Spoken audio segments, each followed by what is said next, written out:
Hello, everyone. I think we will get started. Thank you for joining us today. Welcome to the 11th webinar of the Grievance Redress and Accountability Mechanism Partnership. I'm Peter Carlson, Communications Officer at the Independent Redress Mechanism of the Green Climate Fund.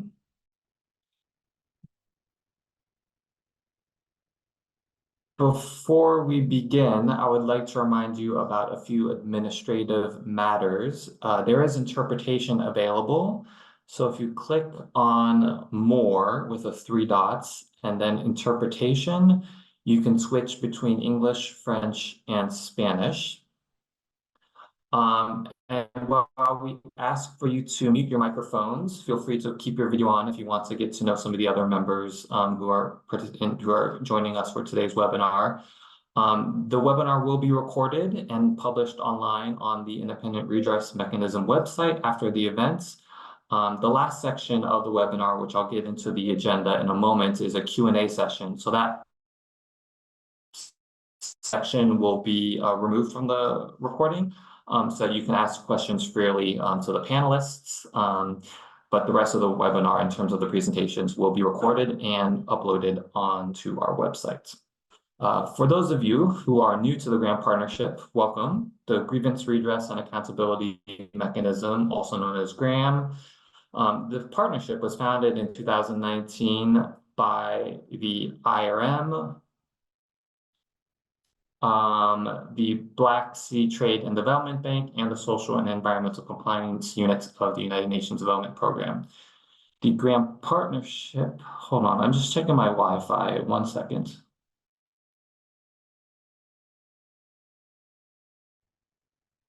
Can everyone hear me? Yes. Okay, I think the connection should be a bit better now. So to get back into the grant partnership, apologies.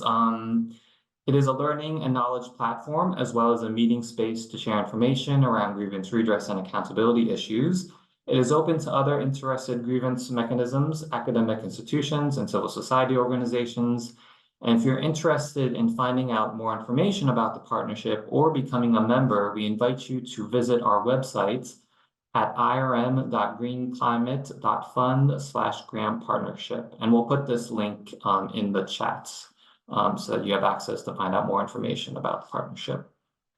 With that said, let's get into today's webinar. Today, we will focus on accessibility. For a grievance mechanism to effectively fulfill its role, affected communities need to know that it exists. They need to have trust in the mechanism, and they need to be able to access it. So grievance mechanisms need to be widely known across stakeholder groups and to offer sufficient support for accessibility. We'll explore the challenges that communities encounter and examine the practical examples of how grievance mechanisms have ensured accessibility with their stakeholders. So if we can move to the next slide, I would like to introduce the panelists for today's webinar. First, we have Ben Shea, who is the Human Rights Officer at the Office of the United Nations High Commissioner for Human Rights, also known as OHCHR. He's a human rights lawyer with a dedicated focus on business and human rights issues spanning over a decade. His professional journey encompasses a broad spectrum of legal domains ranging from corporate accountability to access to remedy.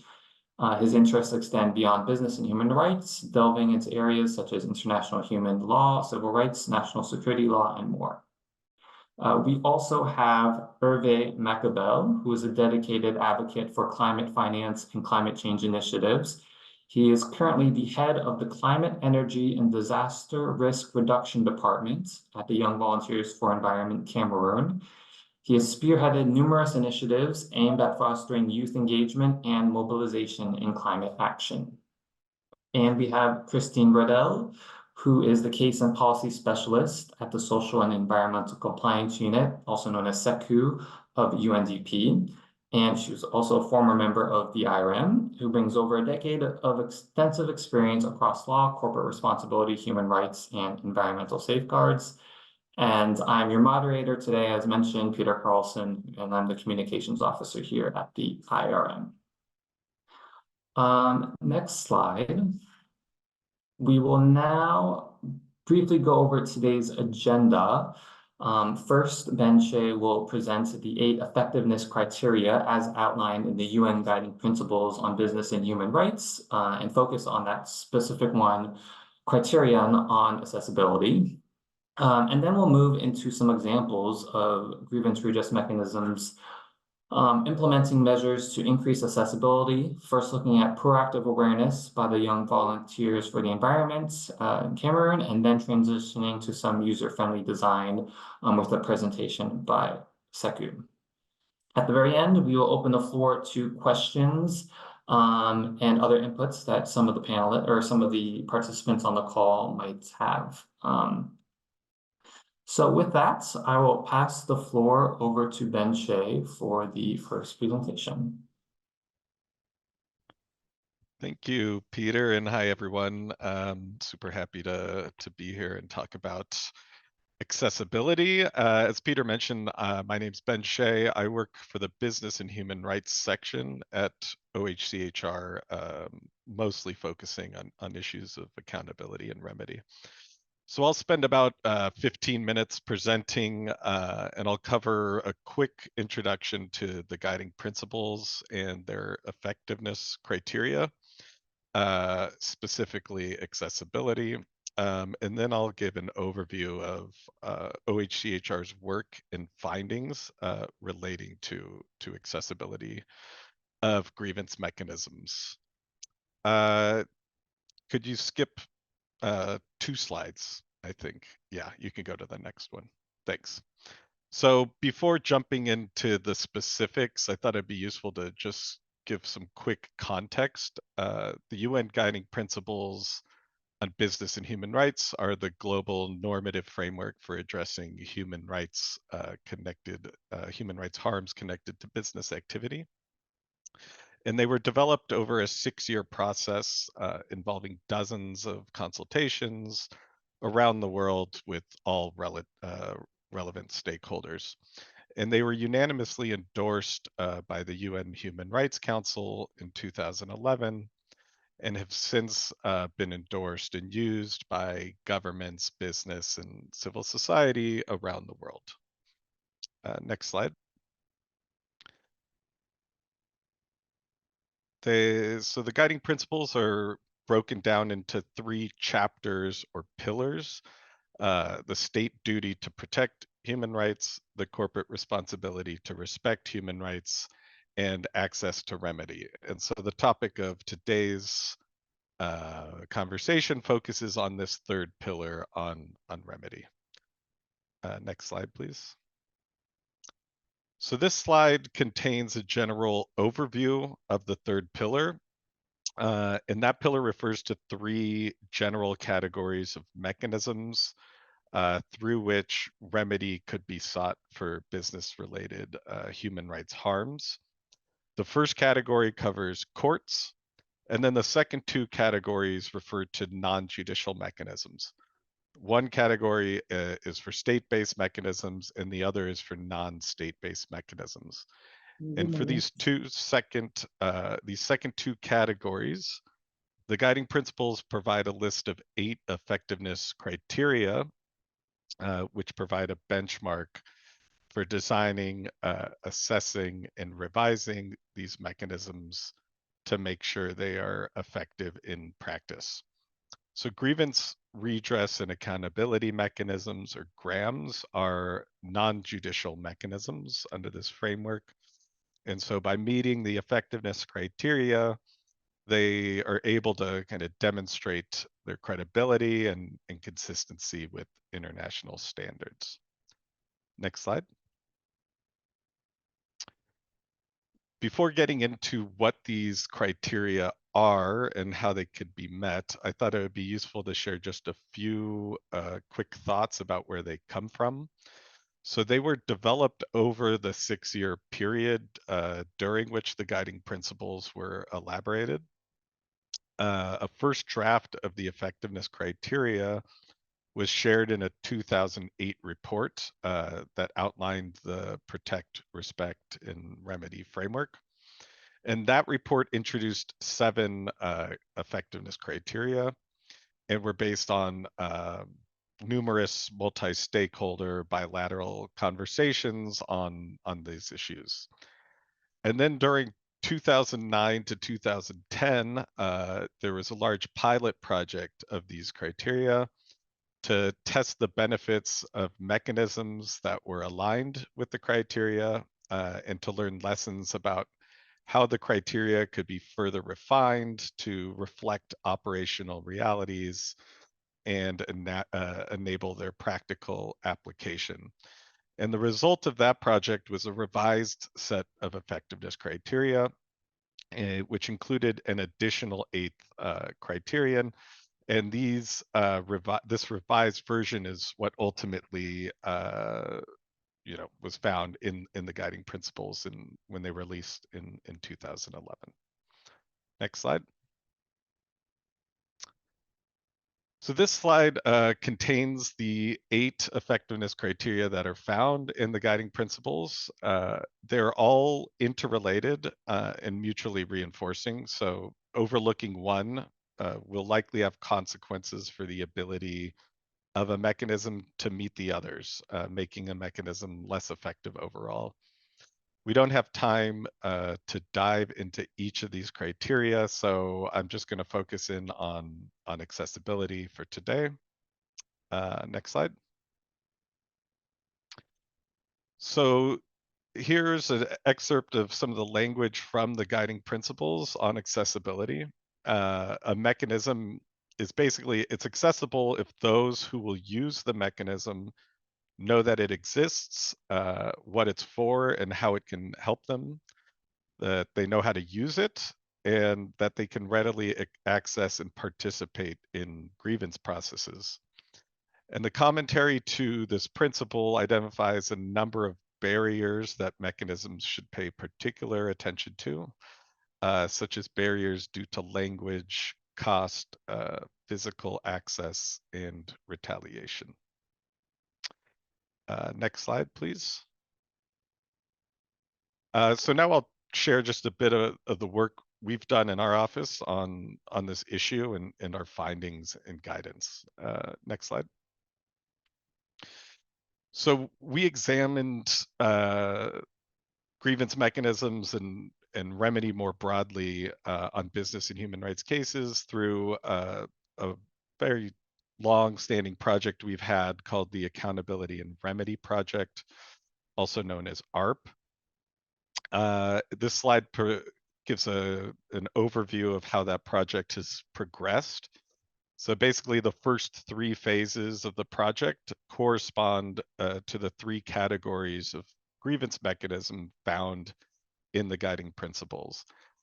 And the goal for each of these phases was to enhance the effectiveness of the respective mechanism through the development of guidance on what a good mechanism looks like and what steps should be taken to develop such a mechanism in practice. And for each mechanism, we spent multiple years talking to those who use, design, and administer the mechanism to learn as much as possible about how it functions and what are good practices. And at the end of each phase of the project, we presented reports to the Human Rights Council containing guidance for how to improve the effectiveness of the respective mechanism based on the good practices that we identified. So in our reports for the phases 2 and 3 of ARP, which covered the non-judicial mechanisms, we have sections providing recommendations for meeting the effectiveness criteria based on what we observed at different mechanisms and across different jurisdictions. So these are not just recommendations that we thought were good ideas. They're based on practices that we know have and can be implemented. Next slide, please. So the reports themselves can be a bit technical. So we developed a note simplifying our guidance on meeting the effectiveness criteria That's available in English, French, and Spanish, and I can share links in the chat afterwards. And in that note, we break down our guidance for accessibility into 5 different categories of what mechanisms should be thinking about. And I'll share just a few thoughts about some of them. So the first category is proactive awareness raising. One of the biggest barriers we observed in practice is that, particularly in the context of development finance, people simply do not know what mechanisms exist to help them. Rights holders often don't know which institutions are involved in or funding a project, and even when they can find that out, they don't know that those institutions may have a mechanism in place. So the mechanisms that are most effective tend to proactively inform potentially affected people about their existence, how they work, the rights that people have, and the role of the mechanisms in realizing those rights. A second area mechanisms should think about is user-friendly design. And this can cover a lot of different issues, but it boils down to making it as easy as possible for rights holders to raise grievances and engage in the grievance process. And what this means in practice often depends on the context. And so the best way to know exactly what is needed is by talking to those who may use or who have used the mechanism to understand their views. So one of the bigger problems we observed during our project was that a lot of mechanisms tend to take an overly legalistic and complicated approach to grievances. So for instance, many mechanisms require someone raising a complaint to identify a specific policy provision or legal right that's been violated. And if someone fails to do so, the mechanism will deem a case ineligible. And this is a huge barrier in practice, particularly for those who may have difficulties obtaining or reading legal or policy documents. And these types of rules often make it so rights holders need to get assistance from lawyers or civil society organizations to successfully pursue a grievance, which should not be necessary if a mechanism is accessible. So we found that the most effective mechanisms are flexible as to eligibility and pleading criteria, allowing processes to be initiated quite easily. And then if more details are needed, the mechanism personnel could follow up with those raising the grievance to get that info. Other ways to enhance the user friendliness of mechanisms include providing resources and services to potential users, particularly in the languages that they speak. So this could be instruction materials, templates for raising grievances, and advisory services. Another important area for mechanisms to think about is costs. So ideally, there should be no fees required for raising grievances. Additionally, there could be ways to reduce costs for users, for instance, by allowing group complaints or by taking into account costs involved when users need to travel or take time off of work to engage with the mechanism. And then finally, a particularly important area that all mechanisms need to consider concerns keeping people safe. Retaliation and fears of retaliation are among the biggest barriers to accessing all types of mechanisms. Many mechanisms put in place retaliation policies, such as zero tolerance policies, and think that's all they need to do. And we found that while these policies are important, they're not sufficient for dealing with these issues in practice. We also saw many mechanisms assuming that just offering people the option of confidentiality would be sufficient to address risks, but we've heard many many examples of people having their identities revealed despite assurances to the contrary. And guarantees of confidentiality are of little help to those who need to be visible in order to do their work, such as trade union representatives, for instance. Another thing we noticed is that retaliation can arise in unexpected ways and can take many different forms, and these may not be obvious to people without proper expertise or training. So we advise that mechanisms hire staff who can appreciate these risks and address them properly, and or train staff on these issues. And then some other parts of our guidance as regards keeping people safe include doing case-specific risk assessments, being honest and open with users about risks and the extent to which the mechanism can help, providing advice to rights holders about how to enhance their safety, and then taking special care to protect personal information from third parties. There are several good resources out there that mechanisms can consult about this issue in particular. One that's was particularly useful is a toolkit developed by the mechanism of the Inter-American Development Bank on measures to address the risk of reprisal. And that includes a lot of helpful and practical recommendations on this space. Next slide, please. So to learn more about how to set up an effective grievance mechanism, I highly encourage you to look at this summary note I mentioned earlier.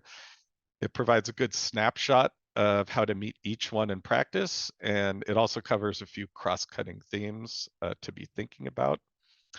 And then additionally, I should flag that just yesterday, we released a new publication that provides guidance on the entire access to remedy pillar of the guiding principles. This is the biggest publication our office has released on business and human rights in about 10 years, so it's quite a big deal. And it builds on all the learning we've gathered during our accountability and remedy project. So I'll share a link in the chat to that as well. But I'll stop here and happy to answer questions at the end. So thank you. Thank you, Ben. This has been, I think, extremely useful in terms of having a framework and guidance, especially for many of the members of the grant partnership are in the kind of initial phases of setting up their mechanism. And in terms of making sure that it's as accessible as possible, having a few things to keep in mind and having an understanding of what is somewhat expected within this community, I think, is very useful for people to have as they go forward and continuing to set up their mechanism. Obviously, you mentioned a bunch of challenges that prohibit stakeholders from reaching and accessing mechanisms in the first place, including language, cost, and the most, I think, one that's on the top of all of our minds is the fear of retaliation. So having this kind of guidance, I think, is super helpful. And we look forward to some of those other resources that OHCHR provides and has available. So thank you. We now in the agenda had in the order, a presentation by Hervé Macabel from the Young Volunteers for the Environment in Cameroon, but he's having some connection issues.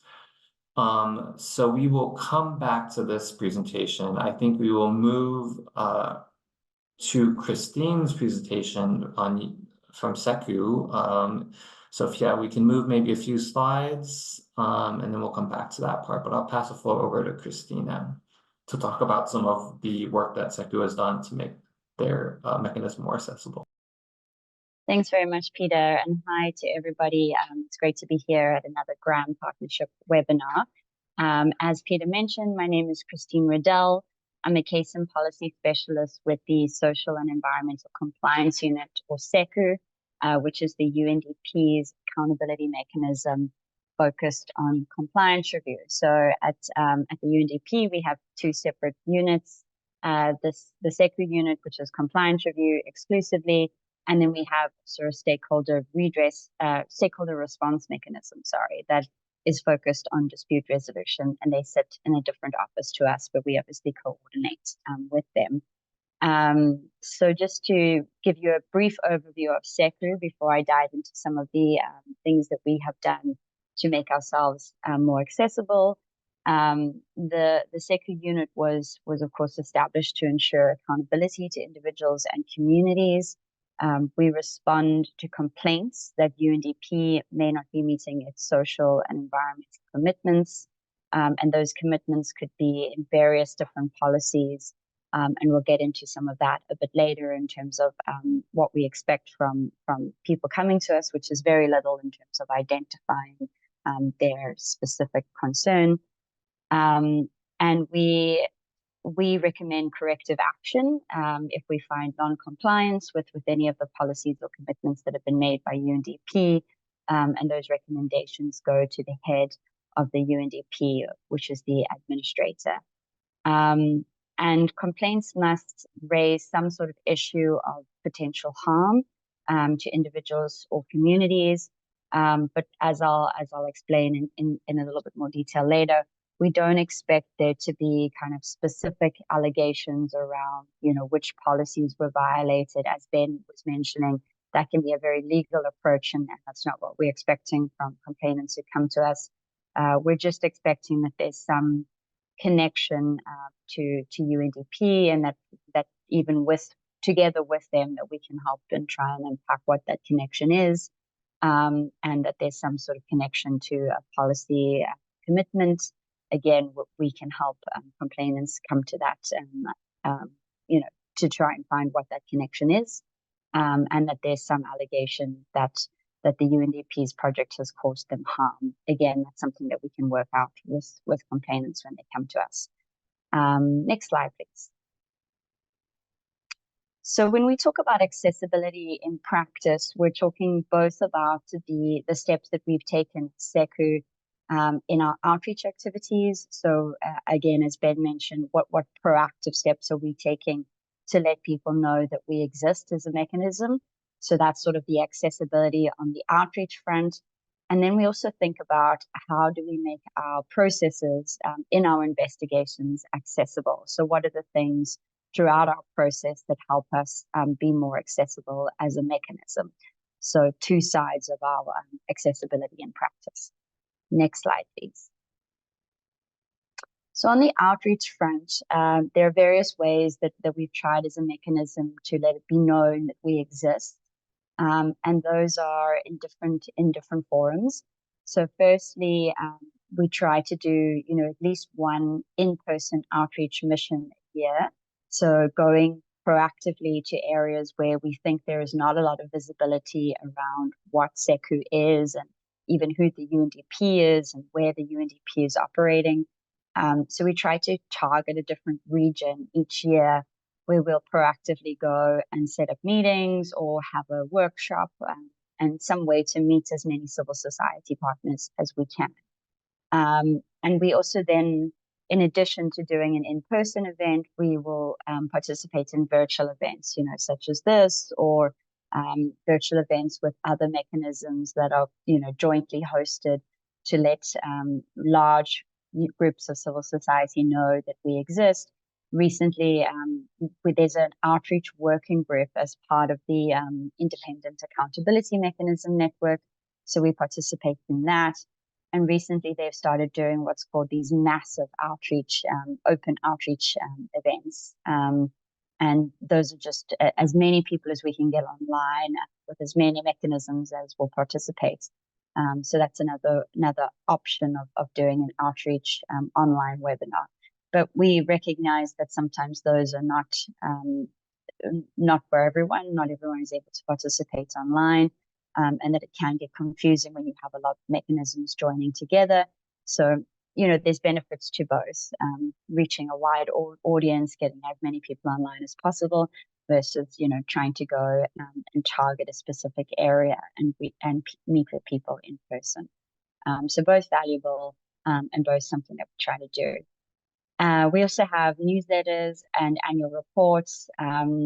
So we try to publish information about what we do and who we are, give as much case information, give people an understanding of the kinds of issues that we've looked at in the past, so that they understand, what a sacred process might look like, what the outcomes of that process might be, to try and build some trust and understanding of what a sacred process could do for a complainant.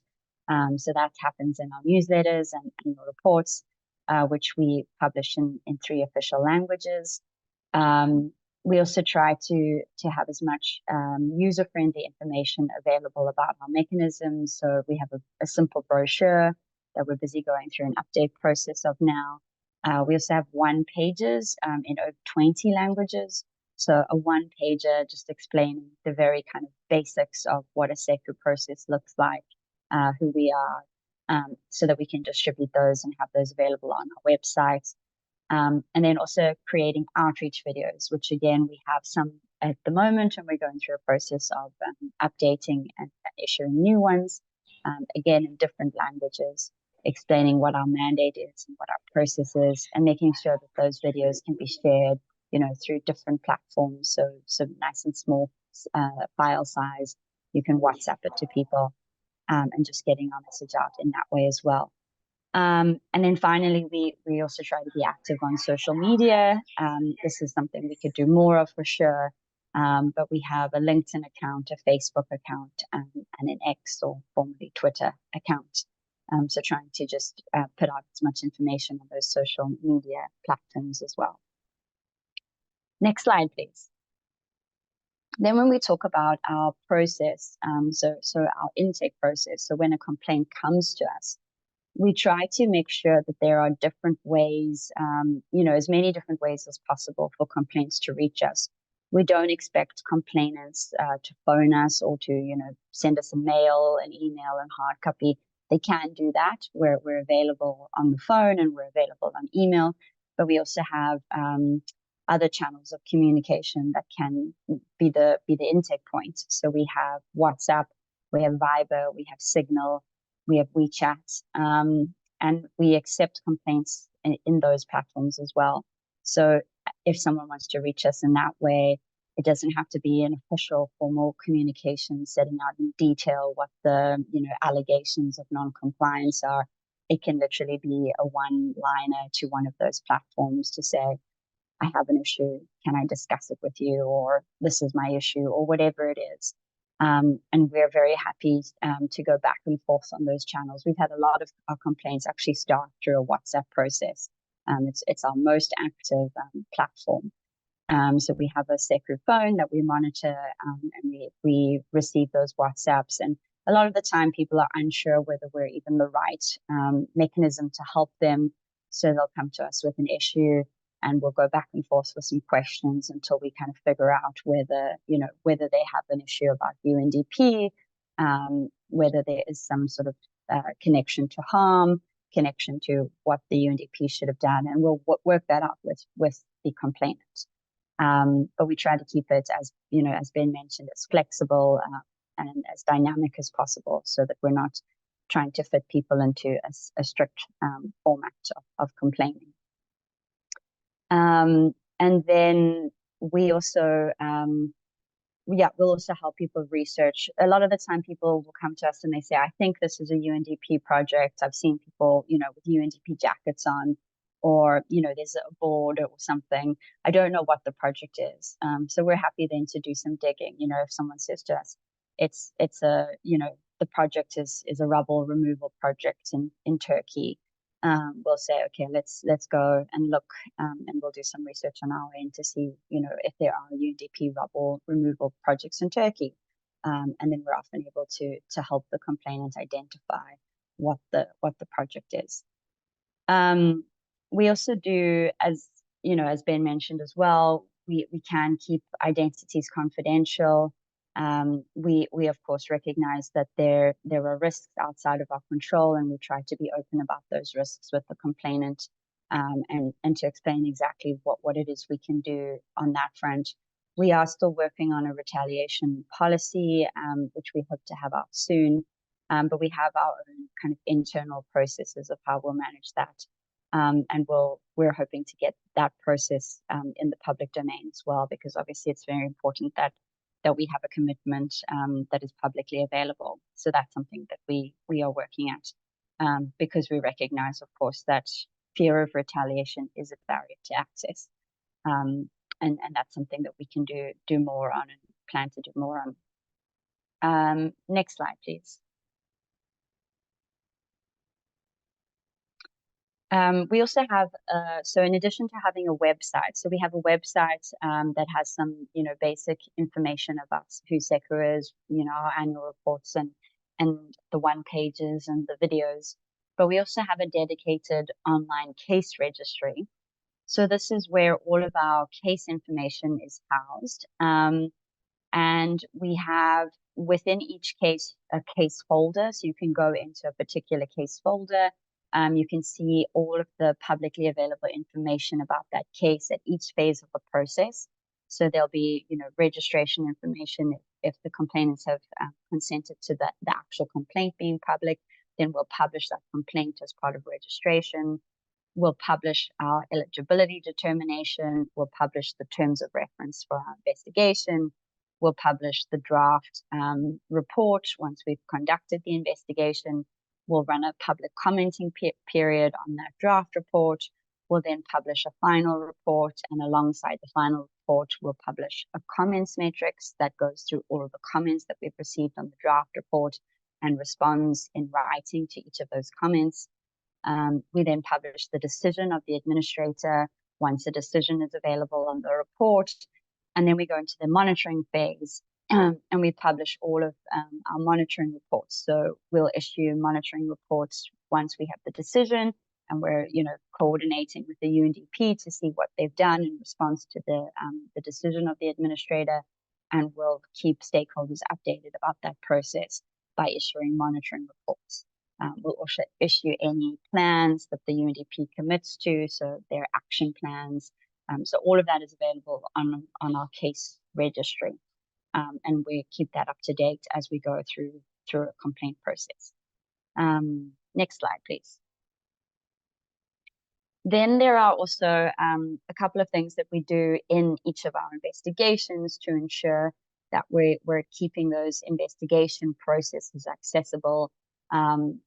So, for example, we've already spoken about the registry, but keeping that up to date with all the case information.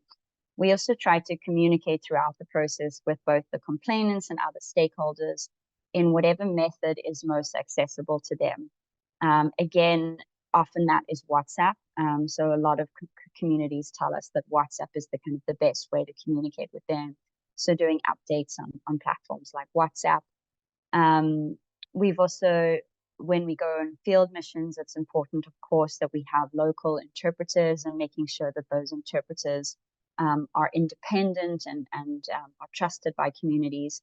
So not using, interpreters from the country office of the UNDP, but making sure that we get local guides and interpreters that are trusted and accepted by the communities that we're working with. We also try to do practical strategies for reducing risks of retaliation. So in communication with communities and the people that we're meeting, trying to figure out what's going to be the best way to make those interactions safe. And then as part of the investigation reports, we always translate the report into the language spoken by the complainants and affected people. So there's always most of our cases, it's not just in English unless the English is the language that the complainants are working in. Otherwise, we get that translated. And then we also welcome comments in any language that people want to submit them in, and we'll translate that. We have a great long-term agreement with translation companies, so we can very quickly and easily get something translated into any language that we need. So that's been super helpful for us, and makes us, it's an easy thing to organize on our end. We've also done official briefings of the draft findings of our report. So once we have a draft report, communities have said to us, it'd be great if you could present the draft findings. So we've organized kind of presentations of those draft findings, so that people don't have to necessarily read a 50, 60-page report, but have it explained to them. And then we can accept comments orally if people want to submit comments orally as well, rather than going through the written commenting period process. So those are some of the things that we've done within the investigation process itself to increase our accessibility. Next slide, please. I think that might be it. Great, thank you, Christine. I think for me especially, it's great to have the overview of the variety of tools and then also the considerations that SECU uses to ensure accessibility. And I think you rightly and nicely pointed out the number of touch points that you have both in person as well as digitally to ensure that there are ways of, once that a stakeholder is aware of SECU, they are able to then reach you and possibly file a complaint or at least discuss their grievances. In terms of the retaliation policy that you're developing, I think this is an important lesson also for others who are in the process of figuring out how they want to ensure the accessibility of their mechanisms, is that even for more established mechanisms like SECU or even us at the IRM, it's always a work in progress, and it's never just like one specific set of tools that you can use and then you're all set. I think in terms of accessibility, and especially in terms of making sure you are aware to stakeholders, there are always new ways to ensure, always new ways to consider and think about how you can become more aware to the communities that could be impacted by your work or by the work of your partner institution.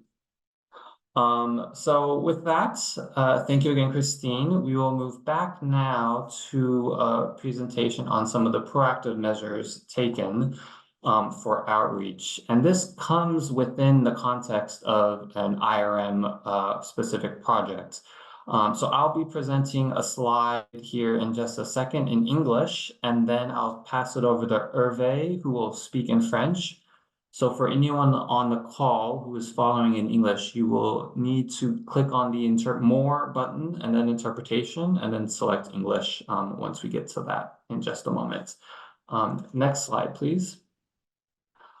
So I wanted to just talk about one of the projects that the IRM carried out last year in terms of our outreach with the goal of increasing accessibility and awareness of our mechanism. Really at the local levels. I think one of the challenges that we face especially is making sure that we are known by the communities who might not have access to the internet, who might not have access to social media, who might not be, using websites or, a number of other things that kind of prevent them from some of the other traditional methods that I think we tend to use. And so one of the things that we put in place was an advocacy grant for civil societies working in country contexts that have networks with communities. And so we advertised the IRM advocacy grant last year for $3,000, where we provided this money to civil society organizations to work somewhat on our behalf to increase awareness of the IRM within their communities and within their stakeholder groups. After the proposals that were received, we ended up selecting 3 organizations, one from Kenya, one from Uganda, and one from Cameroon. And these organizations worked on different things such as social media posts, in-person and virtual workshops, the distribution of materials, or even getting on radio programming. But I will specifically hand the floor over to Hervé now from Young Volunteers for the Environment in Cameroon, who was one of the recipients of this grant, and we'll talk about some of the projects that they carried out and some of the insights that he gained from this experience. So I'll pass the floor over to Hervé, and as a reminder, you might need to switch the interpretation over to English. Thank you. Hervé, over to you. Okay, good morning, everyone. Thank you, Peter, for giving me the floor. I hope you are understanding me, right? Yes, you can speak in French if you want. That's fine. So thank you, Peter, for giving me the floor. As you just said, I am from Cameroon, and Cameroon benefited from this mechanism and the grant. The objective for us was to carry out certain activities whose objective was to disseminate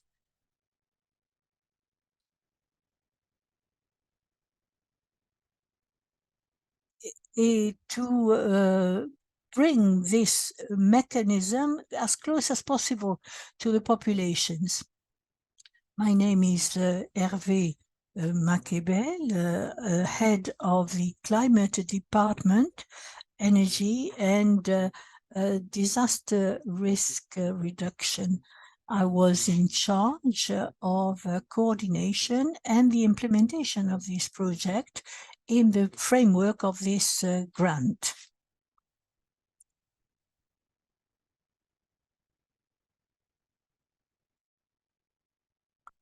So I'd like to share my experience in this activity.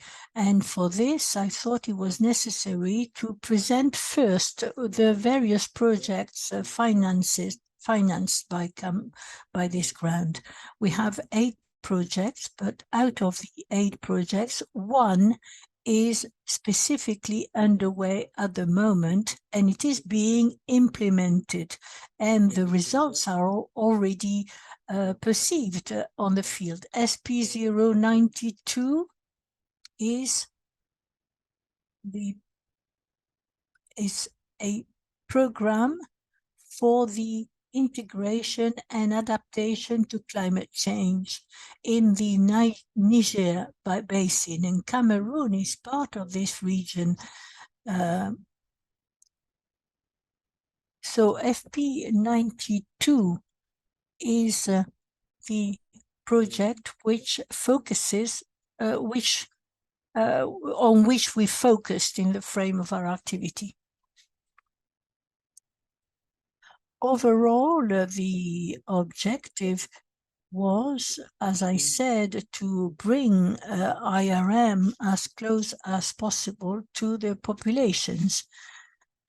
The objective was to make it close to the populations and particularly to the beneficiary communities. As you know, in the framework of the project's implementation, sometimes the population may suffer from a negative impact of these projects. So these communities which benefit from the project are not well informed, and they cannot lodge complaints and obtain redress. So these projects, instead of being good for them, may harm them. And that is why it is important to carry out this activity and to make them aware of the existence of this mechanism so that they can use it in case they suffer from some harm.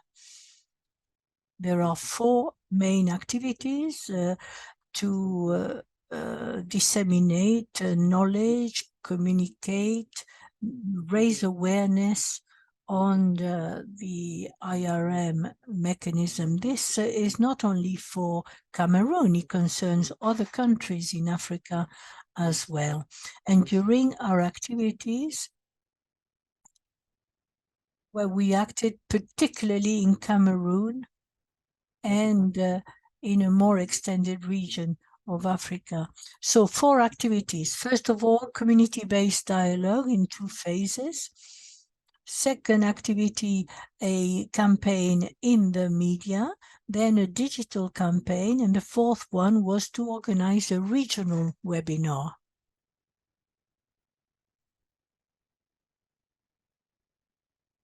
As I was saying, the community-based dialogue was in 2 phases. In the first stage, we gathered the community leaders of some localities that are impacted or that are concerned by the project. Because when I talk about an integrated program of climate adaptation, we are talking about 15 communities. 15 communities were concerned by the activities of this project. So we decided that the best way to join, to reach all these populations would be to go to do it via their leaders. So we invited the chiefs, the tribal chiefs, the village chiefs, so that they could take part in these activities, because when they are given our information, they are more able than us to convey it to their populations. So on the 13th of October, we gathered 18 participants. 12 of them were leaders, 3 were traditional chiefs, and we also invited journalists, because we thought that these journalists were better able than us to relay, to convey the information, because where we couldn't go physically, we knew that the chiefs and the journalists could. Our second activity, I am sorry, perhaps I'm going too fast, but I'd like to leave some space for questions and answer. The second activity, the second stage of this community dialogue, consisted in identifying a precise locality where we went physically to talk with the community people, because we thought that we could gather all the leaders, but if we did not go to the ground, if we could not feel the reality of the place where these people live, we could not perhaps assess their difficulties. And during that community visit, we were able to collect all the griefs of this population. A lot of people explained to us that they were surprised to see that works were being done here and there, and that they suffered a lot of losses, their cattle being killed by trucks, the fields being devastated, destroyed by the people building roads. So we were able to feel really what the population are experiencing. And these people do not know that there is a repair mechanism, a redress mechanism that exists. So we explained to them that this mechanism exists and they can have a remedy. So during this community visit, we were able to gather together 60 participants, 32 men, and the rest were women, and 1 young person as well. We could wonder why we didn't have more women, but we will explain this in a minute. The second activity, as I said, was a campaign in the press, in the media. This took place during 2 months, September and October, and we went to radio stations, to television channels, to talk about the existence of IRM, because the radio in our countries is the media that is vastly used by people, because we have very remote villages which do not even have telephone, they do not have internet, and they listen to the radio and they can see television as well. And this is a good way to convey information to them, to speak to them, and to explain to them that there is this mechanism. We went to 17 different media, radio stations and televisions as well, and we were able to do this work. You can see the pictures there. This is now about the digital campaign. Could we go to the next slide? This is a digital campaign. We've seen that today most of the population is connected to internet. When in Cameroon, practically 70% of the population is young people, 35%. And we thought that if we could not explain all this to the young people, our work would not be complete. And if we convey the message to the young people, in their turn, the young people will convey the message to their parents, to the older generation living in the villages. And that is why we decided to create these posts, these posters and cards, to explain to the people that even if they are impacted, if they suffer a negative impact from a project, they can resort. They have some means, some ways of lodging complaints. So 3,000 people had seen these messages on Twitter, for example. On LinkedIn, 4,500 people. And on WhatsApp and Facebook as well. So we were able to do this important work to transmit the message. But the webinar enabled us to go well beyond all the rest, and we were able to reach other countries from Central Africa. Altogether, 326 participants were there from Cameroon, Togo, Mali, Burkina Faso, Morocco as well, Angola, the Democratic Republic of the Congo, from a lot of regions from Africa. A lot of people connected and took part in the webinar. And they shared their problems with us as well.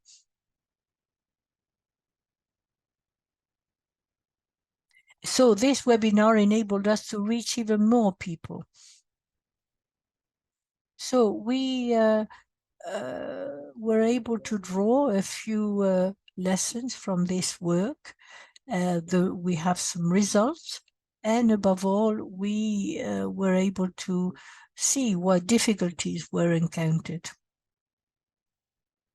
for the community dialogue.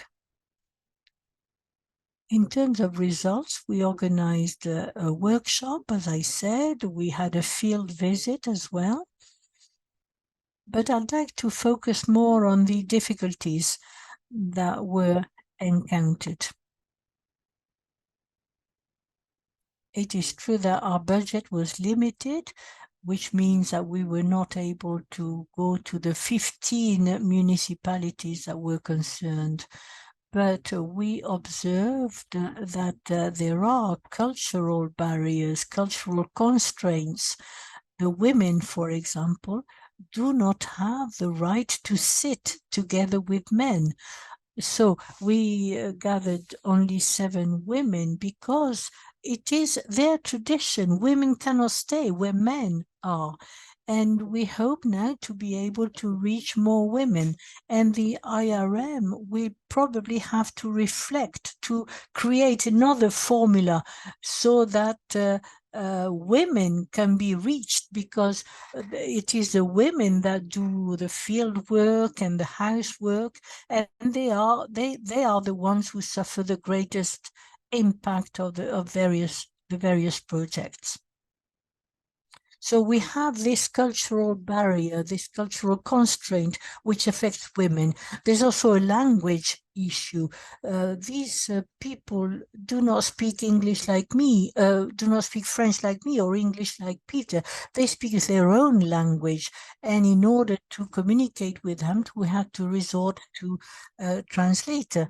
And the FGD, in the FGD, we decided that the document had to be translated in the local languages. The local language was a barrier for us.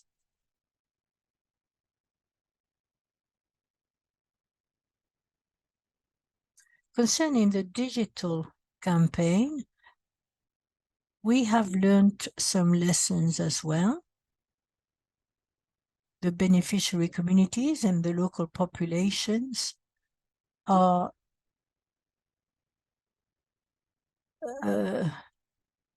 suspicious. They do not want to contact the accredited organizations that lead the projects, because we cannot be judge and party at the same time. And they consider that they are too partial and that they will not be able to respond to a complaint. There is, so we were able to tell them that there is an independent entity which is accountable to the board. And these people really appreciated this information that they did not know. So we were able to plan specific activities as well for men on the one hand and women on the other hand, as this project will probably concern women as well. Concerning the lessons drawn from the media campaign, could we go forward in the media campaign? We realize that the local media are the main channel for the local population to receive information. It's only a few people, perhaps the chief of the village and a few others can have internet connection, but the rest of the population cannot have internet, doesn't get information. So perhaps the IRM could allocate a special grant to train the media more specifically so that they can do this work. Could we go forward? So we realized also that the media are used by young people, and they are the best to convey the information to their parents, to the older generation that work in the field, that live there and that are concerned by the project. 13,000 people were reached, saw our publications, and given the one of the main difficulties we encountered was the lack of access to internet as well as to the media. We could have had a lot more people connected, but because of these difficulties in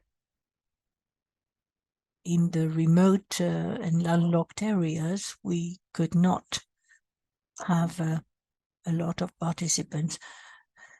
Next slide, please. By the regional webinar, we found that the mechanism is not well known by the public. The people know Zoom better than Microsoft Teams. And so perhaps in the next events, we ought to use Zoom, which is better known than Microsoft Teams. The young people here, when they take part in this sort of event, they would like to have a recognition, and perhaps we could create a participation certificate or something similar. So there's problems of speed and bandwidth, but a lot of people asked a lot of questions, and on that day, Peter was able to take the floor as well and to talk about the activities led by the Independent Redress Mechanism. I thank you for giving me the opportunity of sharing my experience in the framework of this grant, the IRM grant. Thank you.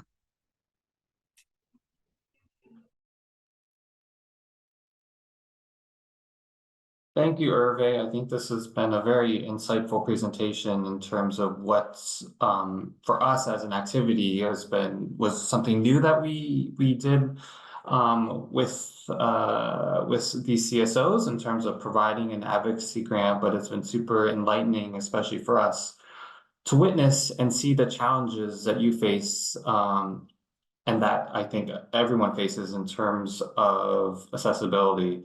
You mentioned about connectivity with the webinars, for the in-person events, some of the cultural and linguistic challenges.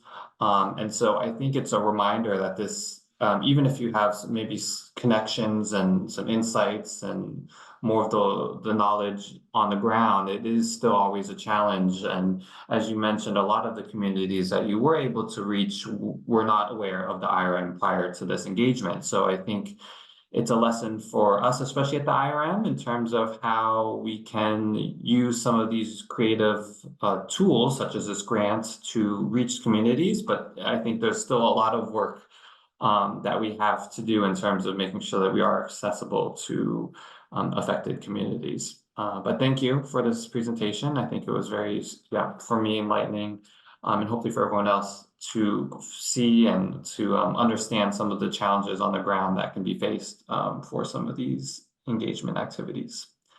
We have now 20 minutes for questions from the audience.